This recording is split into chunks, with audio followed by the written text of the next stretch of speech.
Hello, everyone, and welcome back to Bridging the Gap to Connections with Darla Williams here. And today's feature story, I want to go ahead and bring to you Mary-Beth Newell.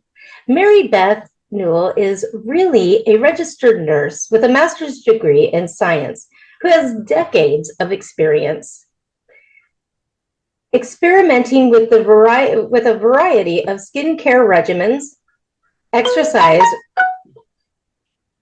We're going to hit end and we're going to start it over. Okay. Hello and welcome back to Bridging the Gap to Connections with Darla Williams. And today I am featuring Mary-Beth Newell. Mary, can you say hi to everyone? Hi, good to be here. Let me go ahead and tell you a little bit about Mary. Mary-Beth is a registered nurse with a master's degree in science who has decades of experience experimenting with a variety of skincare regimens, exercise routines, hair care, makeup, and nutrition plans and self-care that has led her looking and feeling at least 10 years younger without the use of injectables or plastic surgery. We all need to sign up for this. She was motivated to write a book after people who learned her age repeatedly kept asking, "What are you doing?" And after she would answer, they replied, "You should write a book." She is thrilled to share her tips, tricks, and processes with others. Mary-Beth is also an accomplished speaker and has presented healthcare topics at national level. She has received accommodations locally and from the State Senate and House of Representatives for her volunteer work. So without any further ado, first off, I want to ask you, Mary-Beth, what brought you to doing that research? Oh, well, being my background being a nurse, so I'm interested in how the body works and loved reading beauty magazines when I was younger. And then, there's 50 million products and all different kinds of things that you can do. And so with my master's degree in science, I'm used to reading a lot of research articles. So I do like to research things to see, is this somebody's like snake oil? Are they making it up that it does something? Or is there some kind of double blind study that shows there is some impact to some of the things that I recommend as an alternative to, plastic surgery, Botox, or injectables if someone doesn't want to go down that path? So what you're saying is you've really found a key to doing things more natural and holistically. Yes. That is That's my preference. Mm-hmm. That's beautiful. I mean, because how many times do we end up, causing ourselves more damage with some of those things that are out there? Mm-hmm. Correct. Mm-hmm. And I'm excited. I'm excited that you do that. So my next question for you in regards to, so the people out there know a little bit more about Mary-Beth. Why don't you tell us a little bit about you? Okay. Well, as you mentioned, I've been a nurse for almost 45 years. I like to say I'm an oldie but a goodie. And when I started, this is so long ago, we used glass syringes. Like when they give you a shot, it was a glass syringe that had to be sterilized. So we had some disposables, but we still had the glass syringes and glass IV bottles. So that's been a while. I live in Sarasota, Florida, so I like the heat and I like the water. I'm an outdoors girl. I like exercise. If I have a gym membership, I don't use it all that much. I'd rather be outside in the fresh air and smelling the flowers, or the different temperatures in the air when it gets a little cooler. So I like to exercise. I love to cook. That's one of the things. Not only do I like to cook, if I am super stressed, I will do nothing but cook for 4 or 5 hours and then freeze everything that I made. It's the chopping, the cooking, the creating that really helps me and that's when I'm super stressed. Sometimes I really don't even have 4 hours, but I have to take that time to decompress and be ready to deal with whatever I was doing with before. And then I have two children, my daughter and son-in-law, my grandchildren, who are 11 and almost 13, live just about 20 miles south of me. And then my son and daughter-in-law live in Pittsburgh, Pennsylvania, which is where I grew up. And so my house is a little bit empty, but I love animals and seem to collect them. I have two standard poodles, okay, and then I had a kitty, and then I thought the kitty needed a buddy, so I got another kitty, and then my daughter got a dog who wasn't getting along with her cat, and I'm like, okay, I'll take another cat, but I'm done. Three cats and two dogs is enough. That is, And you know yeah, what, I love. and most of them sleep with me too. Right? Don't they all? They end up, well, you know what it is that's actually just showing the people that are listening in, you know, what that actually shows that you have that. You're really, with your line of work, you're a healer. You have Yeah. a natural gift that things that are sensitive are going to be drawn to you. What a gift that you have, that the animals are drawn to you, and that there are those that are literally flowing to you instead of you seeking after. I mean, that's just a beautiful thing. I like hearing others who animals are attracted to, because I'm one as well. Things in nature just sort of buzz around me all the time. So when you began this journey and you decided to go from doing the science behind, you knew what you were doing, you began using it, people were seeing the results. When you began the journey to writing the book, was it an easy journey, or did you struggle trying to pull that together? Well, I've worked since I was 15. Actually, my mother altered my baptismal certificate to say I was 1 year older because you had to be a certain age, and I wanted to work as a bus girl. And they didn't realize it wasn't a birth certificate. Like I said, it was a baptismal certificate. So I've worked my entire life. I mean, I took some time off, like 6 weeks or 12 weeks after I had my babies, and then I went right back to working full time. So when people were telling me that, and I had a job at that time where I was traveling like Monday through Thursday every week. So you'd get home, you'd try to, go through your bills, your mail, and just try to relax. So I thought about it, and I thought about it for a long time. And then finally, I just thought, then I started talking about it. And then I'm like, okay, I've talked about it enough. You either need to be quiet or do something and write the book. So I did. It took me about 18 months because I mostly did writing on the weekends because I was, still working. And, we'd go back and look at it and, do revisions. So, yes, like I said, it took about, once I really got started, I don't think 18 months is that long if you're doing it on a part-time basis. And for me, a couple parts of it, I guess I'd say I forced, the writing. And it's like, that's not going to work because I didn't like it. I had to revise it. So what I decided is when I had an idea or I got the writing bug, just to sit down and do it then. Okay, and do as much as you can, but don't sit down and say, I have to write 10 pages when nothing's really flowing, you know. So that was a lesson I learned. I think that is awesome.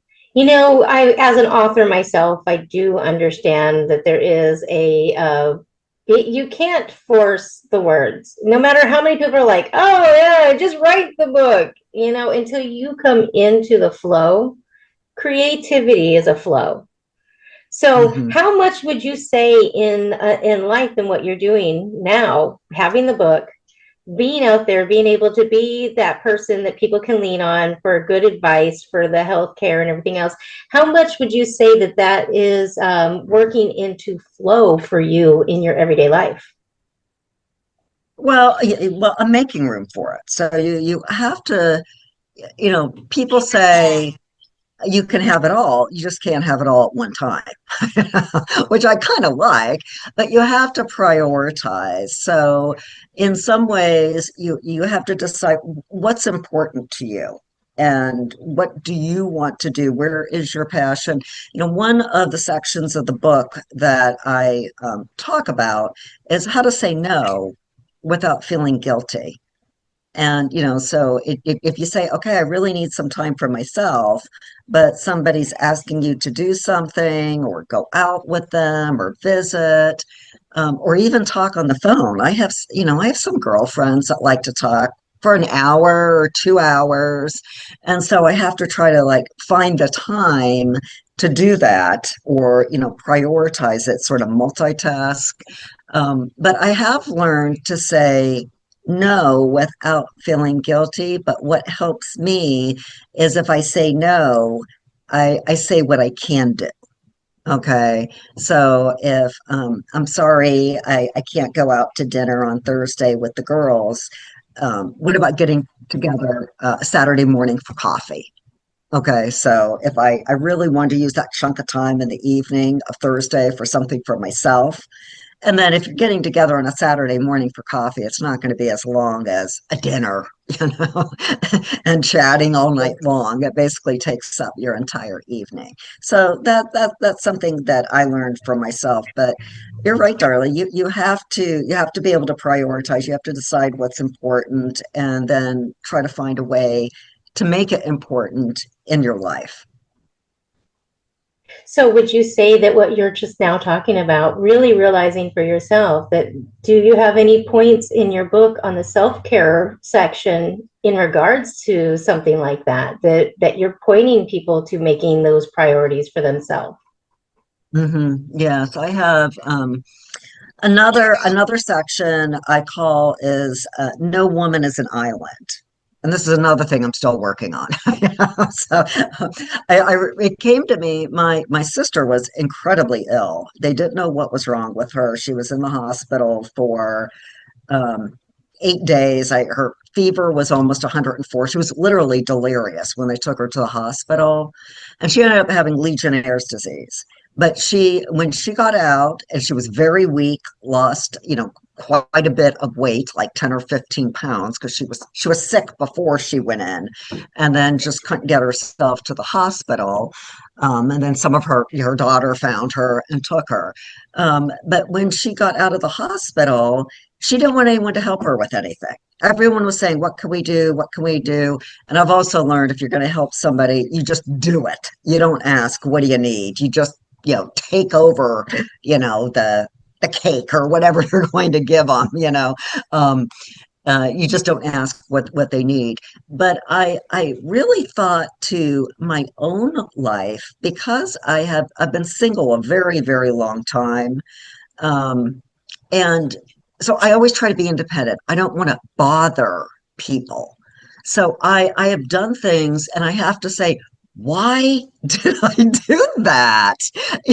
As far as making your life easier, I do my own lawn care. So I had to like cut back this humongous bush, and where I live, they'll pick up lawn clippings, but they have to be in a blue barrel. Well, I have one blue barrel. Okay. Now my neighbor has like eight, and I know my neighbor. And I thought I should have. What I did is I filled up the blue barrel, dragged it, and I did that for 4 weeks. with a long clubbing sitting there, and I had to stick the branches and stuff in there. But I thought, why didn't I just go ask my neighbor if I could use his blueberry? He wouldn't care. He didn't have any lawn clippings to put out that week. But again, I didn't want to bother anyone. I thought I should do it myself. And there's so many times that I've done that that I just have to think, one, I think if you're asking people for advice or, to help you, people like giving advice.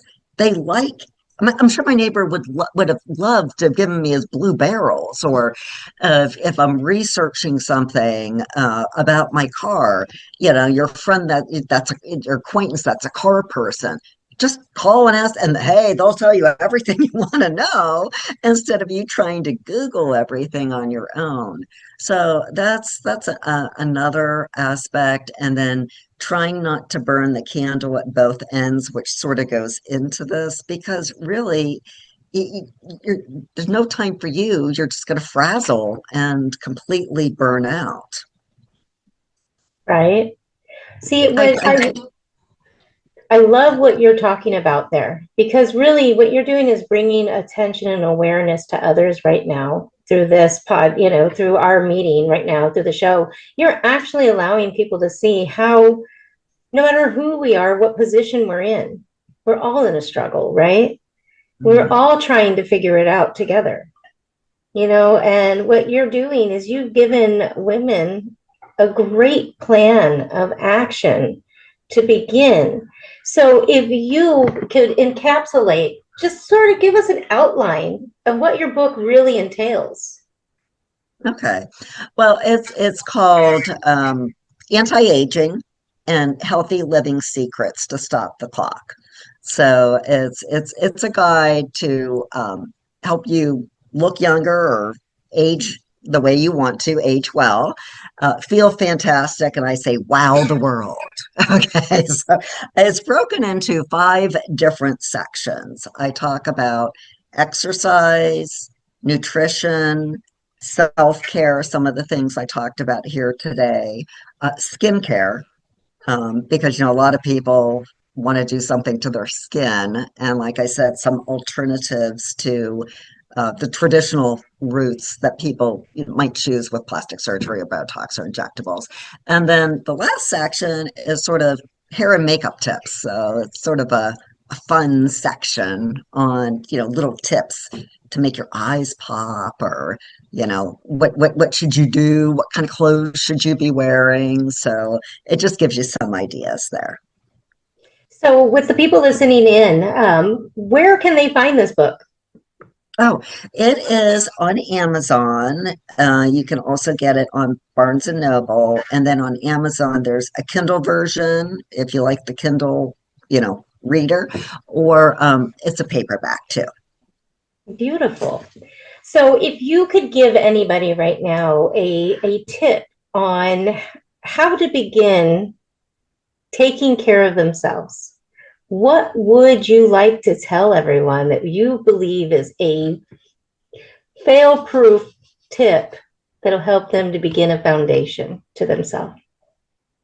I would say movement. Exercise, movement. Even for in the skincare section, I talk about exercises you can do for your face, to keep it toned, just like we do our arms or our legs. So yeah, I think movement, getting moving, I think that's one of the most important things as we age, to for our balance, for our health of our legs, our hearts. It's movement, I would say, is the number one thing we need to do. My final question for this is, what is the passion for you? What did you come together? What fueled your passion for what you're doing? Hmm. Well, when I was younger, um, my elementary school was 2 blocks away. Okay, so when you're in first grade, you want to ride that bus. So I would ride the bus sometimes, and then as I got sick of the bus, like, okay, I'm not going to sit here and wait for the bus. I'll just walk the other block, to get to the elementary school. Then when I went to middle school, it was a little bit farther. And so middle school and high school, where I lived, they picked you up first and took you to the school. So you weren't the last people picked up. So if I walked to school, I could get an extra 45 minutes of sleep. So I started out just walking to school in order to be able to sleep, get more sleep. I wanted that. I'm not much of a morning person. And I guess just if I don't exercise, that's one thing. If I don't exercise, I get very crabby. I don't even like myself. And so I need to do it to release tension. And I think as far as the nutrition, if you're not eating well, you're going to feel dragged out. You're not going to feel good. Your skin isn't going to look good. It's almost depressing what some of the ultra processed or high sugar foods do to your body, and you may not even realize it. So I think with the nutrition, well, I told you I love to cook, so I like to make my own foods. But as I've gotten older and learned more about the importance of hydration, just water, it's so important. There are, let's say, I think there's like 65% of Americans are chronically dehydrated and you don't even know it. So at 3 o'clock in the afternoon, when you think you need a cup of coffee or a candy bar, really what you probably need is a glass of water. Um, so I think looking at nutrition, my nutrition has improved significantly over the years. I mean, when I was a little kid, I loved candy, and who didn't like going to McDonald's and stuff like that. But I Right. think as you get older and you realize how it impacts your body, and it's hard to get off of sugar, I can tell you that. But once you're off it, and like if you're just eating like fruit, for your sugar, or maybe just a little bit of ice cream that you make with a lot of cream and stuff, you're going to feel better, and feel better, look better. Your well-being is much better too. So I think sharing things with people that everything in my book is stuff that I've tried, and I believe works. So I've been using it for years. So Beautiful. I have one last question in there with, I know that I was saying that was in regards to just encapsulating that.